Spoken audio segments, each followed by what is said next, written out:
تنها راه این که تو به فراوانی برسی اینه که باور کنی اصلا این فراوانی اصولا وجود داره.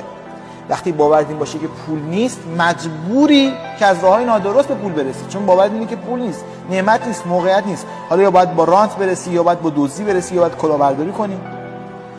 دلیل اینکه افراد هرس میزنن، طمع میورزن، دزدی میکنن، کلاهبرداری میکنن، تمام اینها دلیلش همینه، باور کمبود. باور کمبود. موقعیت دیگه نیست، همین الان باید بزنی توی گوشش، همین الان باید خلاف کنی، بری پارتی بازی کنی، بری نمیدونم کلاهبرداری کنی، بری رانت بخوری. وقتی که شما باورت این باشه که نعمت ها بی‌نهایت، اصلا عجله‌ای نداری، اصلا سر کسی رو کلاه نمیخوای بذاری، اصلا هرس نمیزنی که بابا اینقدر ریخته، اینقدر نعمت ریخته، اینقدر فرصت ها هست که کشف نشده، اینقدر هر روز مشتری دارن بیشتر میشن تو تمام بیزینس ها.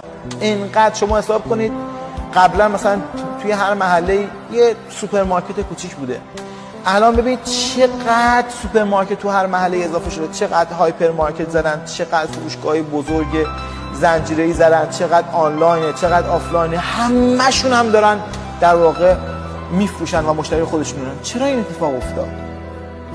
به خاطر اینکه جهان بر پایه فراوانیه، بر پایه ثروته. کی این ثروت رو می‌بینه؟ کسایی که اینو باور می‌کنن. کسایی که اینو باور می‌کنن.